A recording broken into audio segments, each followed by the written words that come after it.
Salut à tous, aujourd'hui je vous emmène découvrir les animés de la saison printanière ainsi que les suites prévues.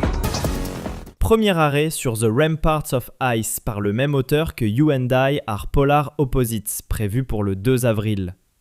Koyuki Igawa est une lycéenne réservée, peu à l'aise avec les relations sociales, qui a choisi de s'isoler des autres en érigeant une véritable barrière autour d'elle. Habituée à vivre ses journées seule, elle évite tout attachement jusqu'au jour où Minato Amamiya entre dans sa vie. Contrairement aux autres, il se montre insistant et cherche sans cesse à réduire la distance entre eux, bouleversant peu à peu le quotidien bien réglé de Koyuki.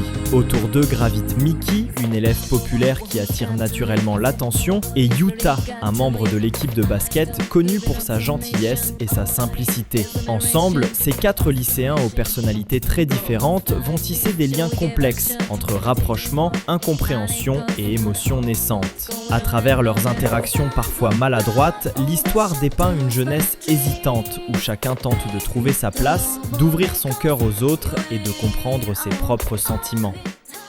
On passe ensuite à Aibara's Teenage New Game Plus qui sortira le 2 avril.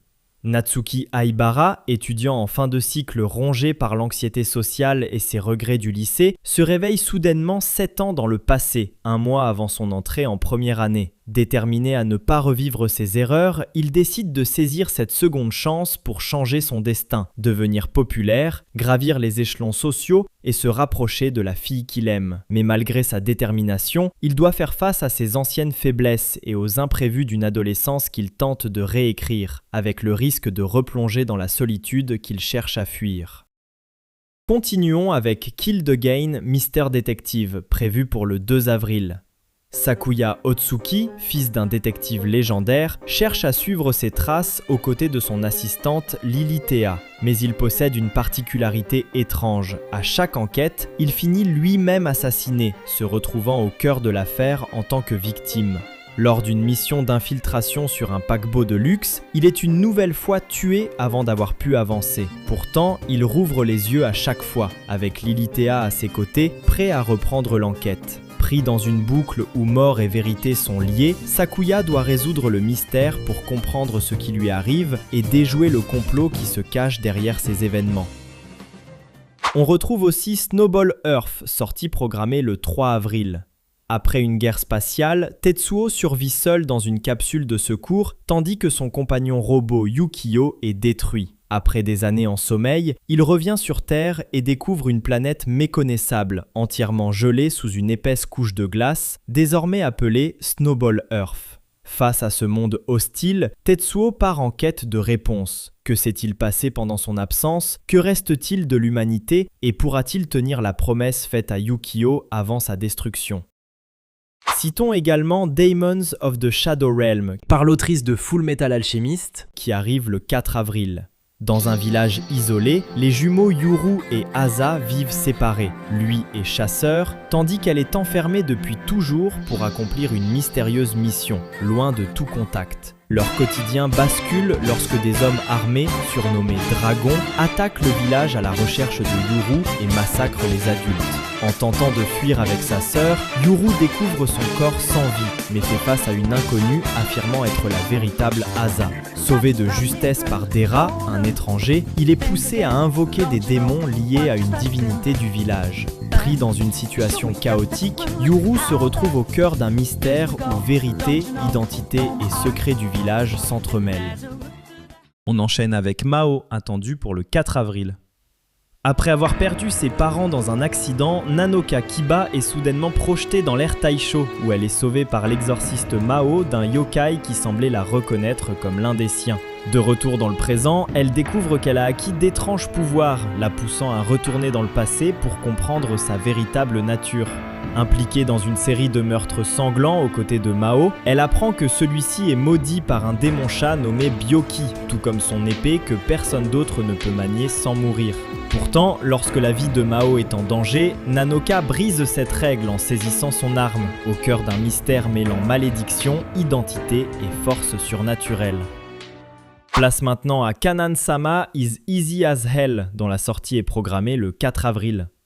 Kanan Zebul, une démone millénaire redoutable, descend sur Terre avec pour mission de se nourrir des âmes humaines les plus pures. Déguisée en lycéenne, sa première cible est Yoji Kyogi, un garçon ordinaire. Mais au moment de le dévorer, les choses prennent une tournure inattendue. Kanan se retrouve lié à lui par un contrat romantique et doit devenir sa petite amie. Pour cette entité qui n'a jamais connu l'amour, la vie scolaire devient un terrain bien plus périlleux que toute chasse, entre rendez-vous maladroits, mains qui se frôlent et sentiments inconnus. Dans ce mélange de romance et de surnaturel, Kanan découvre pour la première fois les frissons du premier amour, entraînant elle et Yuji dans une aventure douce, chaotique et pleine de premières fois.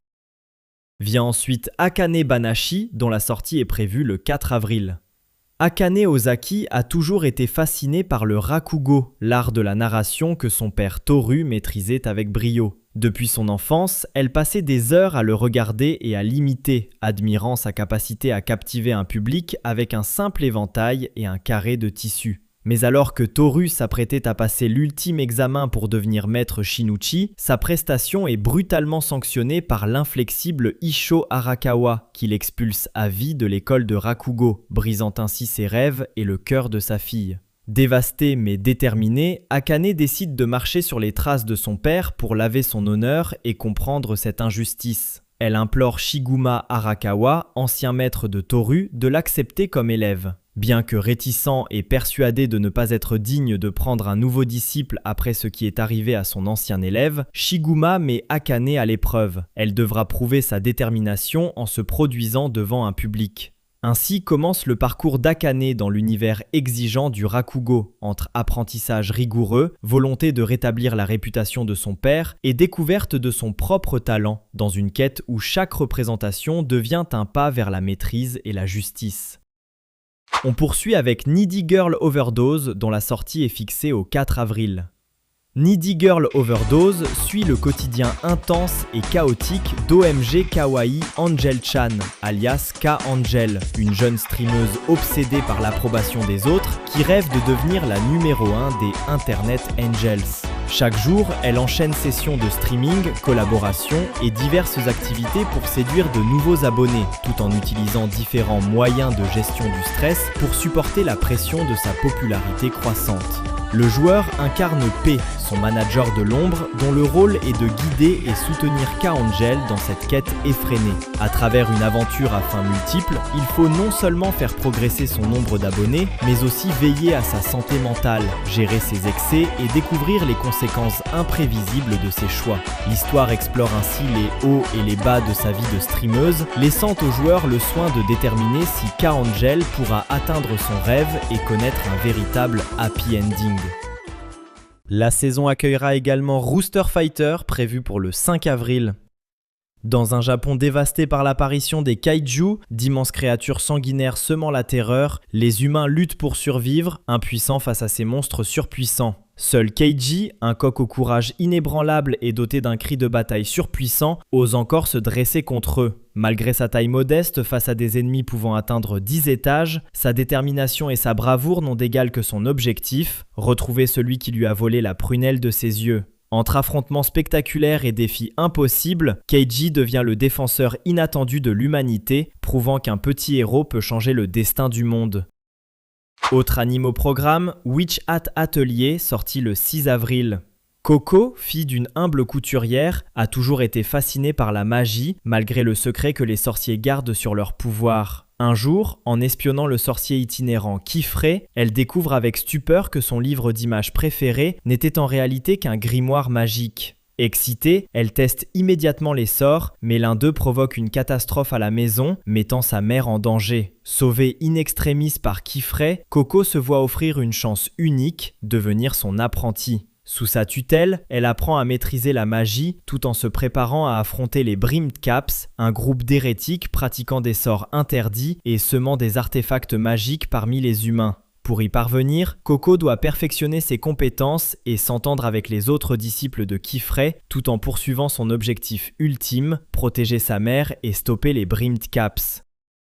On passe ensuite à The Klotzy Class Monitor and the Girl with the Short Skirt qui sortira le 6 avril. Togo Sakura Daimon est un lycéen exemplaire et membre sérieux du comité de la moralité, chargé de faire respecter le règlement à la lettre. Chaque jour, il surveille les élèves à l'entrée de l'école, réprimandant surtout Poemu Kohinata, une camarade audacieuse au style provocateur et à la jupe trop courte à ses yeux. Si elle trouve ses remontrances incessantes agaçantes, tout change lorsqu'elle découvre que Sakura Daimon, derrière son image rigide, est en réalité un jeune homme un peu désordonné et humain. Entre confrontations comiques, maladresse et situations inattendues, ces deux caractères opposés se rapprochent peu à peu dans une comédie romantique scolaire légère et pleine de charme, où la rigueur et le chaos du lycée créent des liens surprenants. Continuons avec Nippon Sangoku, The Three Nations of the Crimson Sun, prévu pour le 6 avril.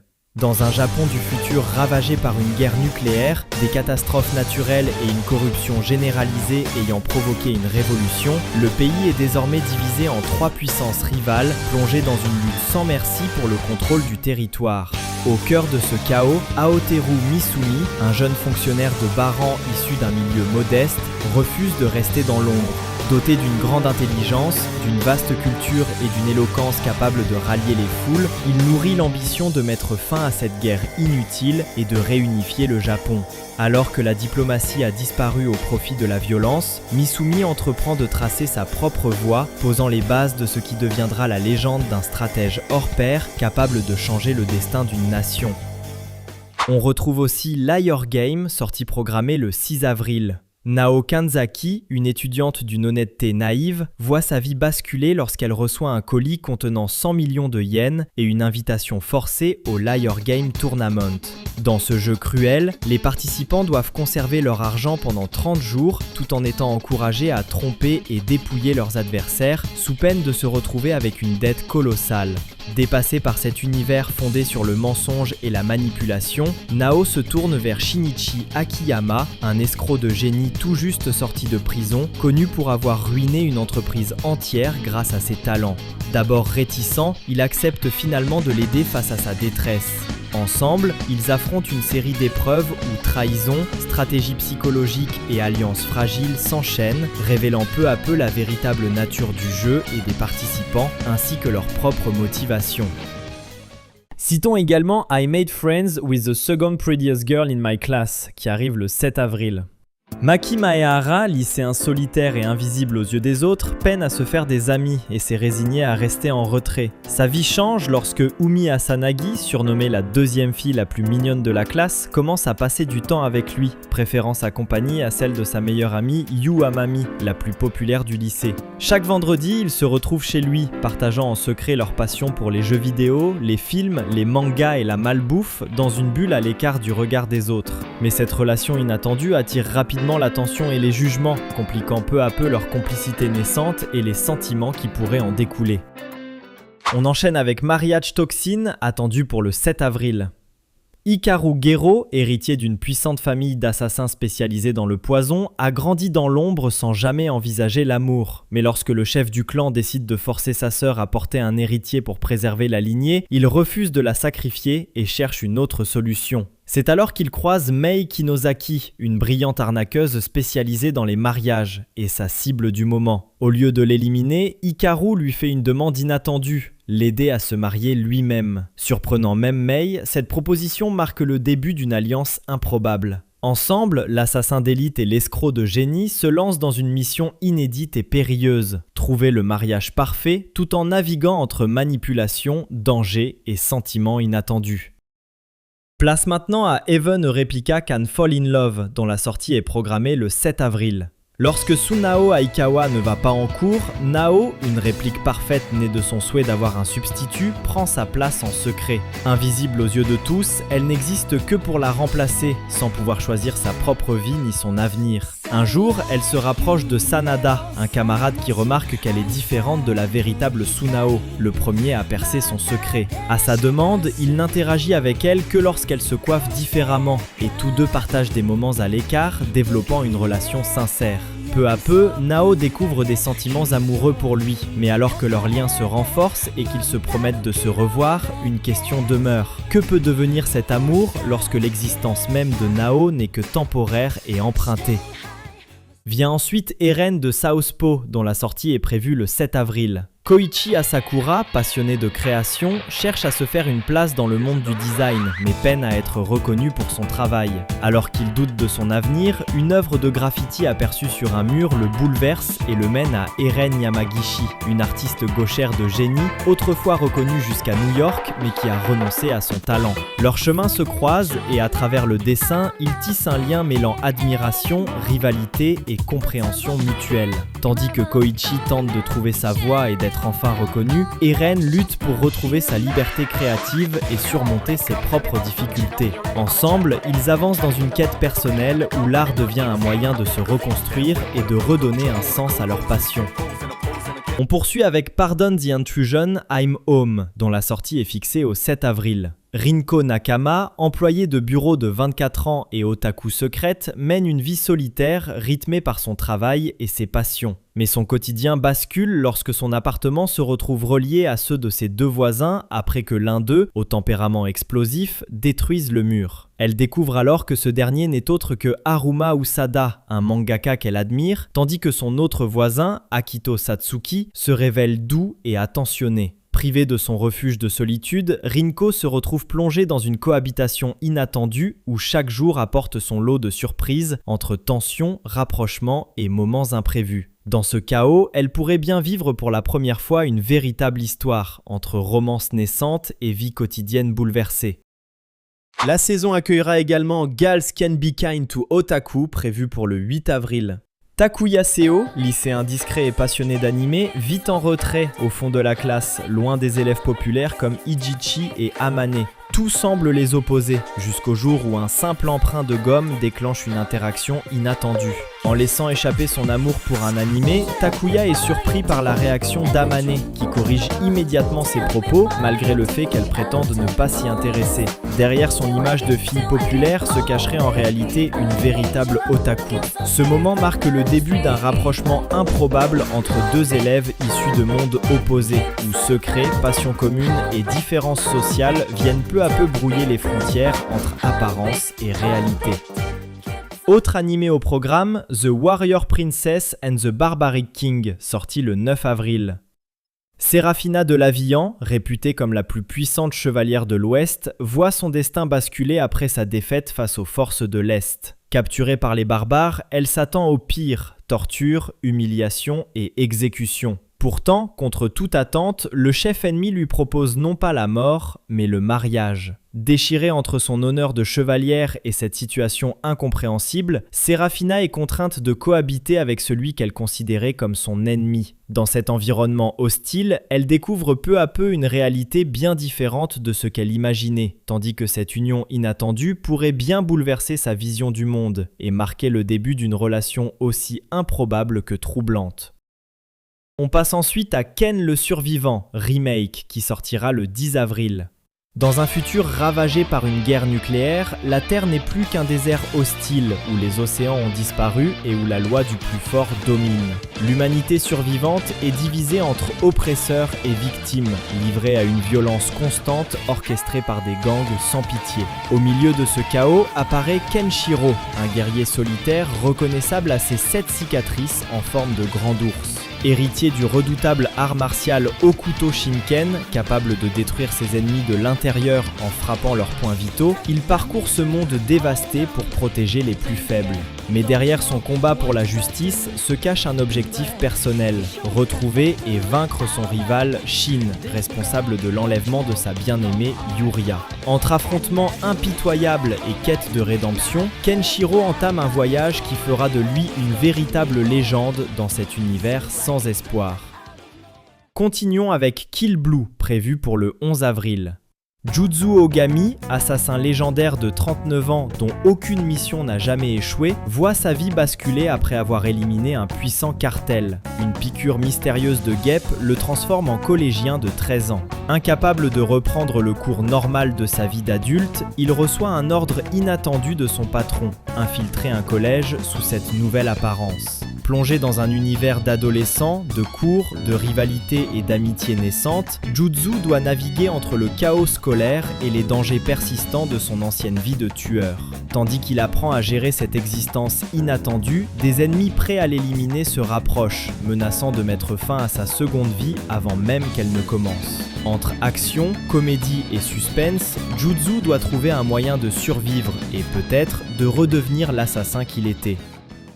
On termine cette présentation avec I Want to End This Love Game, prévu le 14 avril. Depuis la 6e, Yukiya Asagi et Miku Sakura, amis d'enfance inséparables, se livrent à un jeu insolite, se déclarer « je t'aime » tour à tour pour embarrasser l'autre. Celui qui flanche perd. 4 ans plus tard, alors qu'ils entrent au lycée, le duel continue avec la même intensité. Pourtant, au fil du temps, ce simple jeu prend une tournure inattendue. Des sentiments sincères commencent à émerger derrière les provocations. Chaque jour, l'envie de dépasser le cadre de l'amitié et de transformer cette complicité en véritable histoire d'amour grandit. Mais ni Yukiya ni Miku n'osent faire le premier pas, de peur que la fin du jeu marque la fin définitive de leur relation. Entre rivalité affective et émotion naissante, leur quotidien devient un délicat équilibre entre amusement et romance.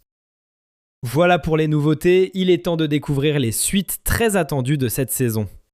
Retour de Classroom of the Elite avec la saison 4 à découvrir dès le 1er avril. Pour ceux qui ont suivi la première saison, Dorohedoro revient avec la suite dès le 1er avril. Les aventures de Reborn as a Vending Machine, I Now Wander the Dungeon reviennent avec une saison 3 le 1er avril. L'histoire de The Beginning After the End continue avec une saison 2 revient le 1er avril. Retour et finale de Dr Stone Science Future avec sa dernière partie à découvrir dès le 2 avril. L'histoire de The Angel Next Door Spoils Me Rotten reprend avec une saison 2 le 3 avril.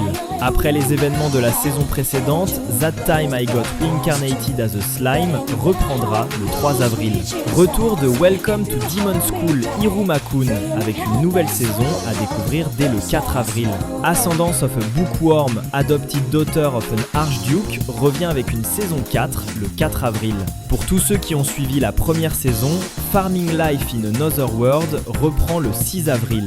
The Most Heretical Last Boss Queen, From Villainess to Savior, revient avec une deuxième saison le 7 avril. La suite du meilleur isekai de tous les temps débutera le 8 avril avec sa saison 4.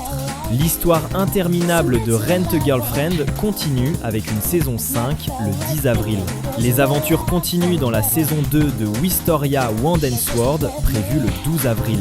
Et pour finir, le retour du prodige de l'espionnage et de l'assassinat revient le 12 avril avec la deuxième saison de Mission Yozakura Family. En bonus, nous aurons également le droit à la deuxième saison de Devil May Cry le 12 mai.